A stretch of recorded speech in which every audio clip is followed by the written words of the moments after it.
पिछले साल लोगों ने या कावड़ियों ने बहुत सारा सराहना किया, प्यार दिया, कुछ परिवर्तन आया आपके जीवन में?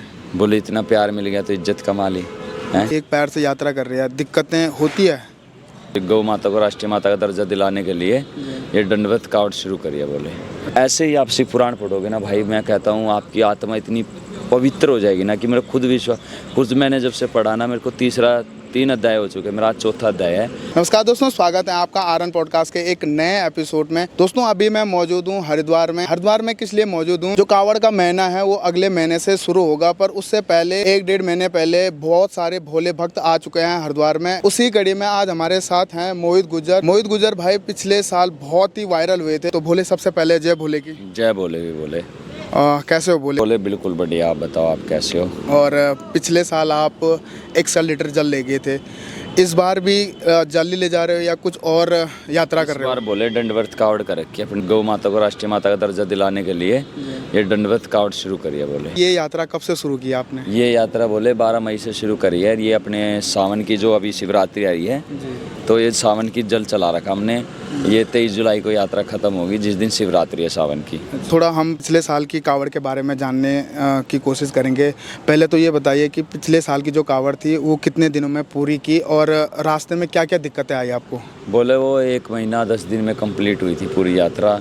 दिक्कतें तो बोले पैरों में छाले वाले बहुत चीज़ें थी जो आप सोच सकते, एक वजन ऐसे उठाना एक पैर पे, तो प्रॉब्लम तो आती है बोले बहुत सारी, पर कोई नहीं, इसके लिए सब कुछ हाजिर है। इस बार आप दंडवत प्रक्रिया कर रहे हो, ये यात्रा कितने दिन में पूरी होगी आपकी? बोले यात्रा होगी 2.5 महीने में पूरी, क्योंकि हम 1 दिन का निकाल रहे हैं, 2.5 किलोमीटर निकाल रहे हैं आराम से।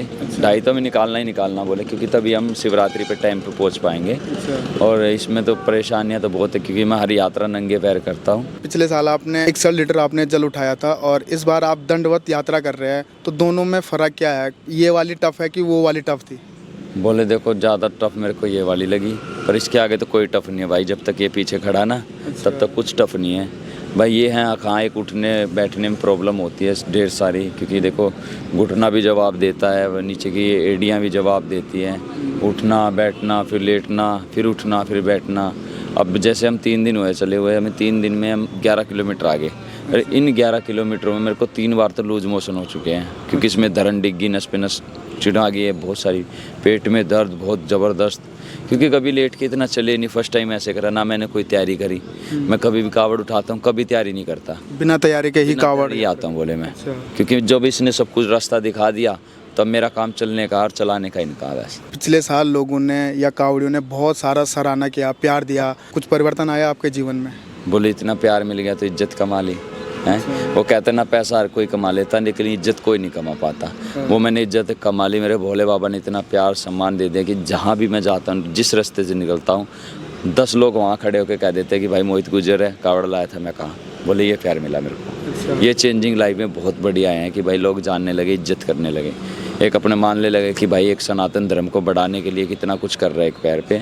तो लोगों के अंदर वो अपना एक हिंदू, वो कहते हैं ना 5 उंगली एक बराबर नहीं होती, लेकिन ये 5 उंगली बराबर होने की वो ताकत आने लगी धीरे धीरे। एक पैर से यात्रा कर रहे हैं, दिक्कतें होती है? बोले दिक्कत है तो अब आप एक पैर पे कितनी देर खड़े हो गए, दिक्कत तो आपका खुद पता चल जाएगी, बहुत सारी होती है। बोले दंडवत प्रक्रिया के साथ साथ मैं देख रहा हूँ आपके पास पीछे एक विशाल कावड़ है। पहले तो इस कावड़ का नाम बताइए। बहुत कम देखा गया है कि जो कावड़ होती है उसमें दिया जलता है, थोड़ा दिया का महत्व बता दीजिए। दिया हम बोले शुद्ध देसी घी में चला हुआ है। अच्छा। बिल्कुल प्योर देसी घी में, कोई हम ऐसे नकली घी नहीं चला रहे इसमें। ये देसी घी में जो चला, कहते ना जैसा बोओगे वैसा पाओगे। तो ये गौ माता को राष्ट्रीय माता बनाने के लिए हमने अखंड जोत जला रखी है देसी घी की। और साक्षात मेरे महाकाल तो पीछे बैठे ही हैं। तो बोले बस हमने पूरा मंदिर तैयार किया है। और जल कितना ले जा रहे हो इस बार? बोले जल तो यही रखा, कैन वगैरह में सब कुछ। अच्छा। यही चढ़ेगा, जितना आधा हम यहाँ पर मुजफ्फरनगर चढ़ा देंगे शिव चौक पर, आधा फिर अपना शिवरात्रि पर। जो कुछ बचेगा उसमें माँ बाप को स्नान करा देंगे। गर्मी से बचने के लिए आप किस किस टाइम यात्रा शुरू करते हैं? बोले हम तो शाम में ज़्यादातर रात को चलते, पूरी रात चलते हैं। अच्छा। दिन में हम कहीं भी सो जाते हैं पेड़ के नीचे वीचे, ताकि गर्मी ना, धूप ना लगे। फिर भी ताती हवाएं तो चलती रहती है, गर्म गर्म हवाएं, कोई नहीं, सहन कर लेते हैं। अच्छा भोले, जैसे ना जैसे कावड़ शुरू हो जाती है तो बहुत जगह दुकानें लगना शुरू हो जाती है। अभी तो पूरा शांत है माहौल, तो खाने को कैसे मैनेज करते हो? बस ज़्यादा तो बोले हम खाते नहीं, एक टाइम ही खाना खा रहे हैं शाम को। दिन में तो हम लिक्विड वगैरह जैसे पी रहे हैं, क्योंकि अब ज़्यादा खाएंगे तो लेट के चला नहीं जाएगा। अच्छा। तो शाम को कोई ना कोई भगत मिल जाता है, भाई है जो पिछले साल से जो इतनी अच्छी इमेज बनी, लोग देखते हैं इंस्टाग्राम पे, फॉलो करते, 3 लाख से ज़्यादा लोग फॉलो करते हैं। तो सब देख लेते कि भाई जल उठाकर चला हुआ है, तो लोग आ जाते हैं रास्ते में खाना वाना लेके, सब चीज़ें। तो ज़्यादा खुद लाते लोग? हाँ, खूब लाते, ज़्यादा प्रॉब्लम नहीं होती। अच्छा, मतलब बहुत सारा प्यार मिल रहा है? हाँ, बहुत सारा प्यार मिल रहा है। बोले यार बहुत अच्छा आशीर्वाद मिल रहा है। कुछ कहना चाहते हो अपने प्यारे व्यूवर्स के लिए और दर्शकों के लिए जो आने वाले भोले हैं उनके लिए कुछ? क्योंकि पिछले साल ऐसे भी था ना कि बहुत सारे कावड़ी ऐसे भी थे कि भारी भारी उठा के जोश जोश में उन्होंने भारी कावड़ उठा दिया और रास्ते में ही छोड़ दिया था, तो उनके लिए कुछ कहना चाहते हो? भाई मैं तो एक ही बात कहूँगा, जितना भारी देखो आजकल हुड चली हुई है, ये 81 उठा रहा है, कोई सोचता मैं 90 उठाऊँगा तो मैं ज़्यादा पॉपुलर हो जाऊँगा। भाई जल आप चलो कितना ही उठाओ, लेकिन बीच में छोड़ के उसका अपमान ना करो, उठाओ और इस पे भरोसा रखो। भाई ये 10 कदम कष्ट देगा, 20 कदम कष्ट देगा, लेकिन 11वें कदम 21वें कदम आपका साथ देगा ज़रूर। तो जल को ऐसे फेंको ना, कहीं भी छोड़ो ना, अपना जल उठाओ, चलो थक जाओ फिर उठा लो थोड़ा रेस्ट करके भाई, और इस पे छोड़ दो कि बोले चाहे प्राण निकाल दिए, लेकिन मुझे मेरे जल तक शिवरात्रि तक पहुँचा दिए। और जो आने वाले कावड़ी है उनके लिए कुछ मैसेज संदेश? आने वाले यही भाई, अपना सेव लिया ना, अपने ध्यान से आना, और भाई बिना किसी नशे पते के कावड़ उठाना। आप 1000 में से 900 बंदे भी बिना नशे के कावड़ उठा लोगे ना, मेरे को खुशी होगी कि भाई मेरा सनातन धर्म आगे बढ़ रहा है और मेरे भाई मेरी बात को सुनते हैं। कलश कावड़ आपने पिछले साल ले गए थे आप, उसमें नियम होते हैं, नहाते हो उसके बाद ही कावड़ उठा सकते हो। अब जब ये पूरी यात्रा कर रहे हो आप, भोले बाबा जी को भी आप साथ ले जा रहे हो, दंडवत प्रक्रिया भी कर रहे हो, इसके क्या क्या नियम होते हैं? अगर मैं सरल शब्दों में कहूँ कि दंडवत यात्रा जब आप कर रहे हो तो इसके क्या क्या नियम होते हैं? नियम बोले यही है कि जैसे हम फ्रेश होते हैं, जब झुलाते हैं हम सारा ध्यान रखते हैं अपना, जैसे कहीं भी रुकते हैं तो भाई नहा के तभी मंदिर में आ करते हैं, पूजा पाठ करते हैं। और जैसे मान लो हम फ्रेश होने गए फिर नहाना पड़ता है, ये मान लो दिन में से 8-10 बार ही नहाया जाता है आराम से। अच्छा।